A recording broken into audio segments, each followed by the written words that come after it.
543. Your Eminence, Cardinal Christian Tumi, it is a pleasure to have you here today. And Your Eminence, a lot of questions is being raised regarding the planned Anglophone General Council schedule for the 29th and 30th of August in Boya. Now, the question that many people are asking is, when did this idea come up into your mind?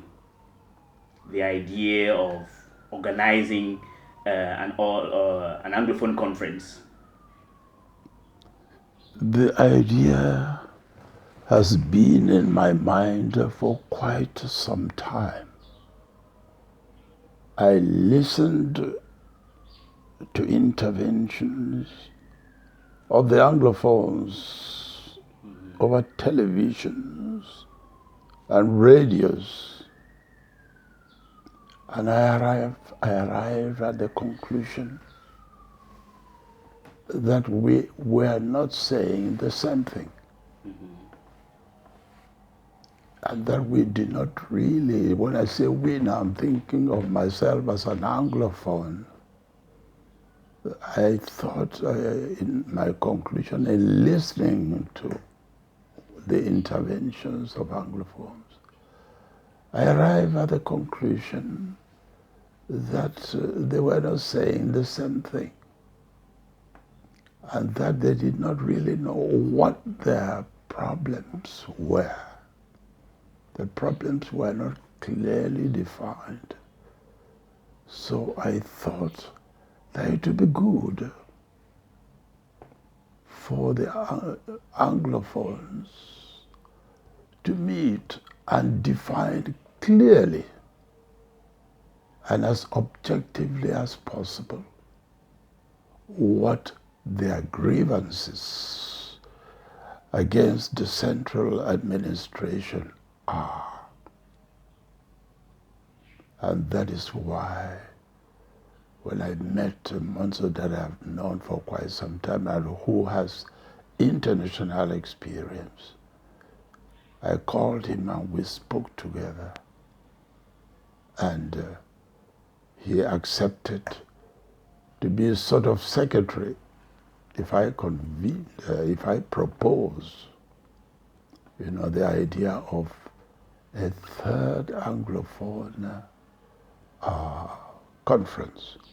And also because he was, I think, one of the secretaries of the Anglophone conference that took place in 1993 from the 2nd to the 3rd of August. So that's how I arrived, and I called him, he came here, and then I said I would not like to do it alone. Would like to deal with experienced religious leaders of other religions, major religions in Cameroon. Okay. That's how the idea of contacting the Presbyterian church for an elderly person. In preference, I would have loved the person representing the Presbyterian is a pastor on retirement, but is there who decided that the synod clerk should represent the Presbyterian church. And then we also thought that we should not forget our Muslim brothers. They have something to say. So we contacted, therefore, the imams of Boya and Bamenda, and they made sacrifices to be here in Douala. The Imam of Bamenda arrived at 4 o'clock and left for Bamenda about 6 o'clock or 7 in the evening. So that's how the idea came, and that's how we arrived at a communique, which was we didn't just propose a communique and the people signed, but for such a meeting, you should bring together a draft that you don't come empty-handed. You say, this is what I propose as a draft declaration. Say, it is for us now to study it and see and adopt it. as our own. And that's what happened. That would happen. Now, how do you make of people, especially within the Southern Cameroonian diaspora or Anglophone, who think that your initiative is kind of teleguided by Paul Biya's regime? What do you make of that?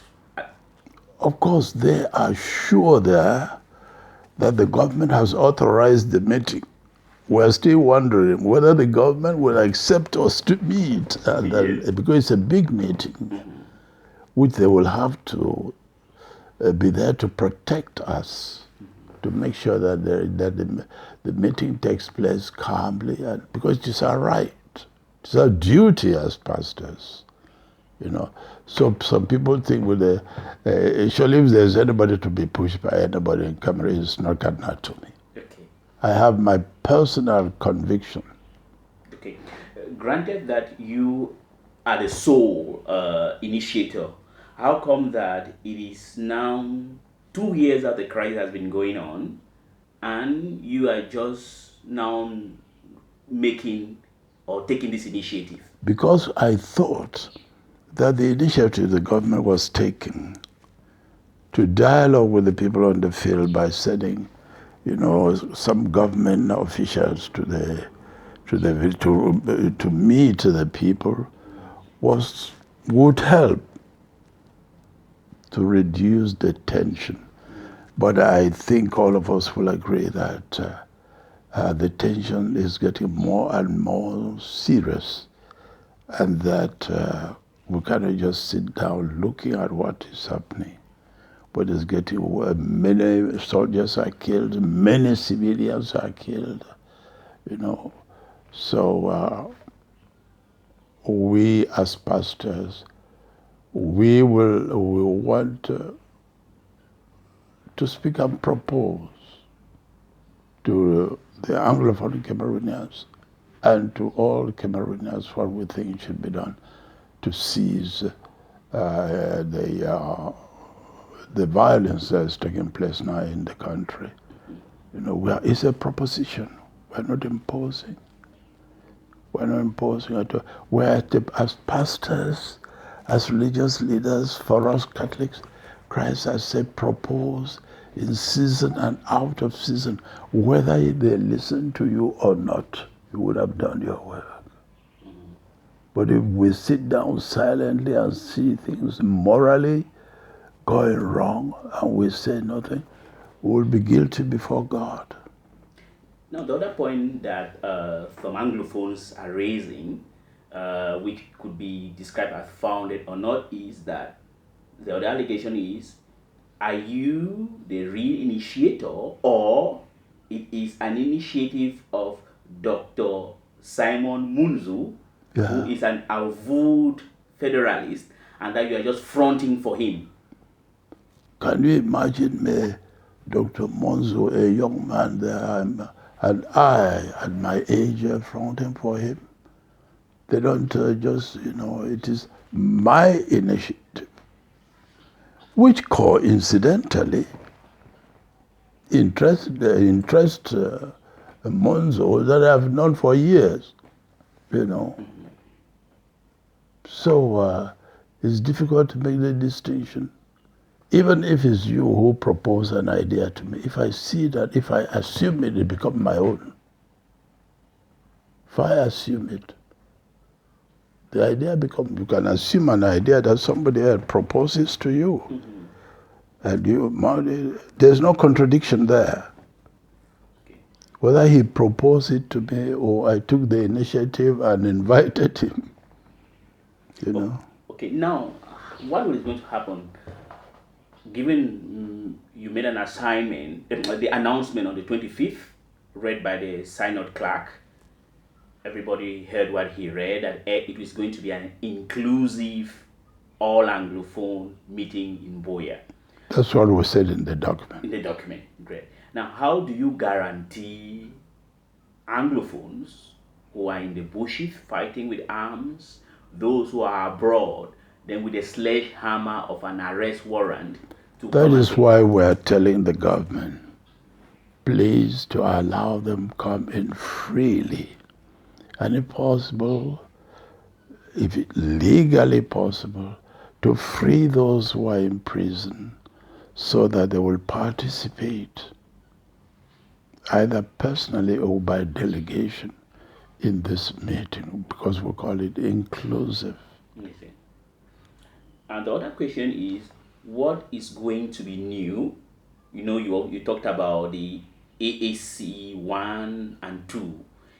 What new thing do you think that will come out from the planned August 29th and 30th meeting that is not new, that the government doesn't know? Look, the government, what is new first in our initiative is that this initiative is taken by religious, men as we have a pastoral approach. We have no arms, but we tell love, forgiveness. These are the virtues we'll be insisting on. Love and forgiveness, objectivity and truth. These are not political. This is not political language. So that is what makes the whole thing different from our approach. And if we will take part in that meeting, we, the religious persons, and our insistence will be on those virtues that make man, that is, truth.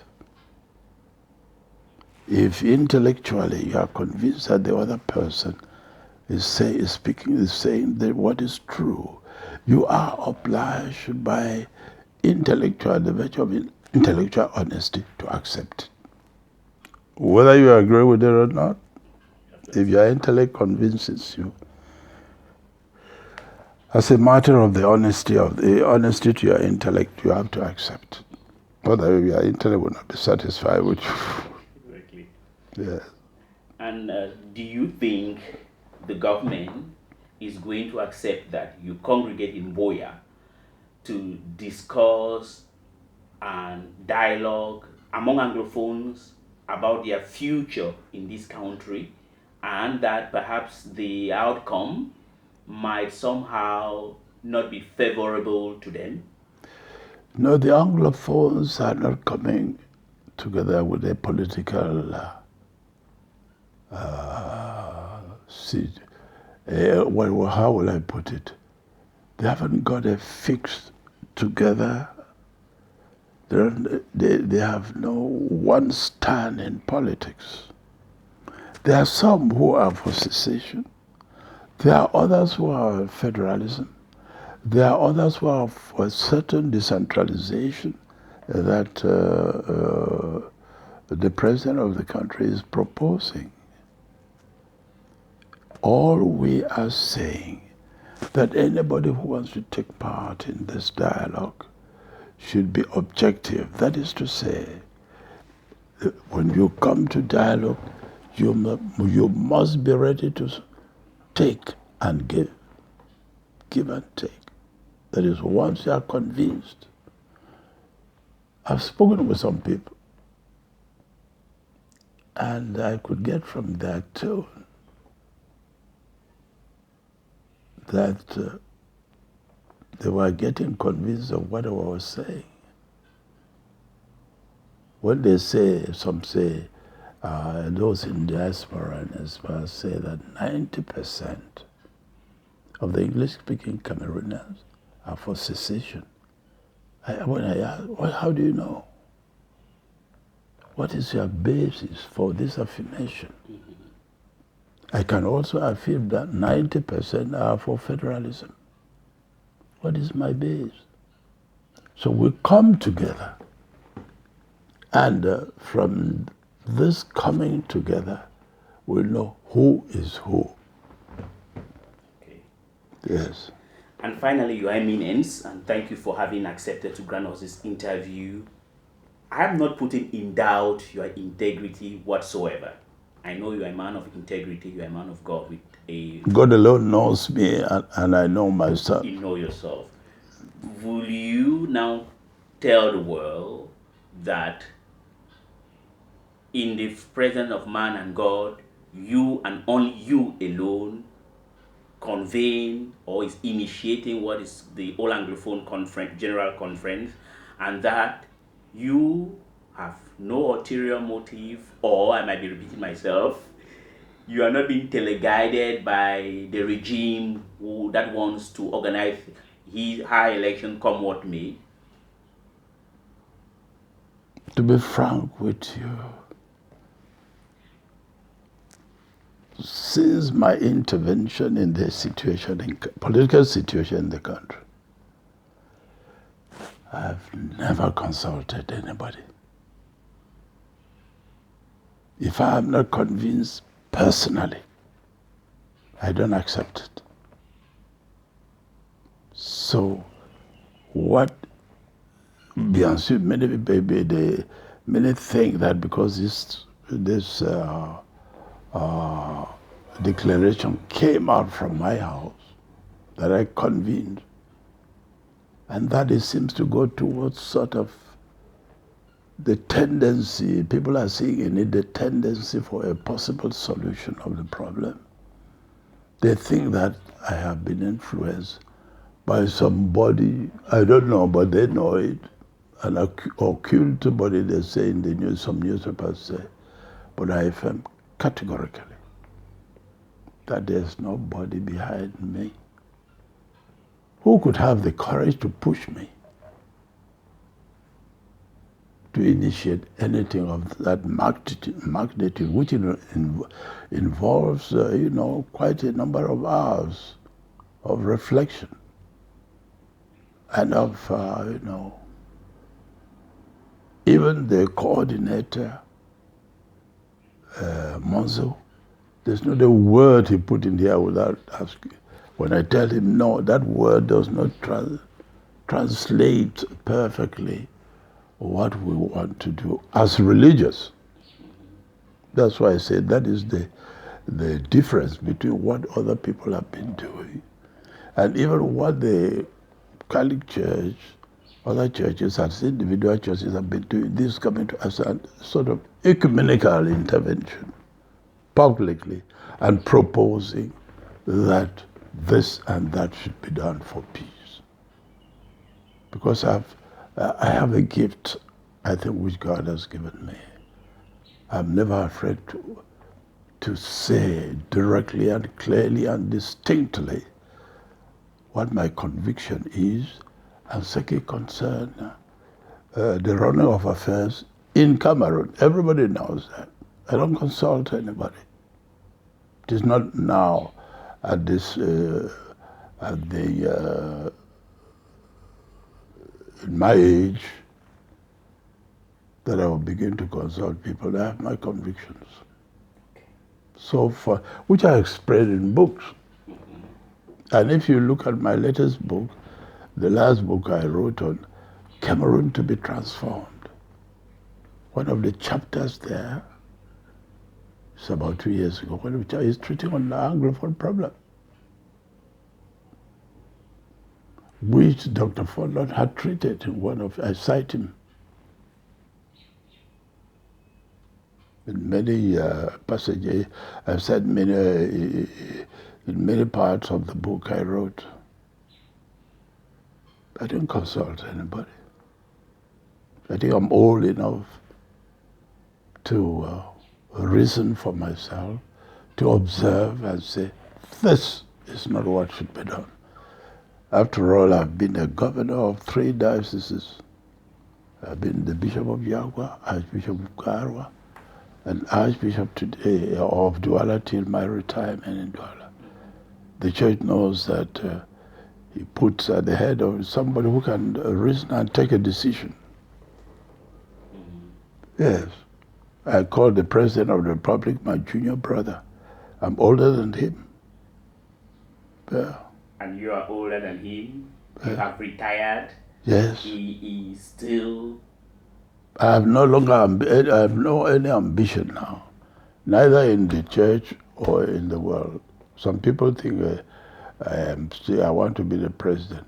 It's contradictory. They don't want Paul Biya. Some don't want Paul Biya to continue because he's old, I am older than Paul Biya. The logic is clear that I should not have such a Such an ambition. yes. Okay. Thank you very much. There's no other interest and nobody behind me. Nobody behind you. No. And Munzu is just the coordinator. He's a coordinator in whom I have my total confidence. He can write English and French well, and he has the international experience.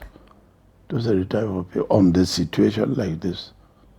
He has been involved in the settlement of certain similar problems in some countries in Africa in the name of the United Nations. So all I let some people propose to me who could have done that. He's a convinced Christian. Thank you very much. Thank you.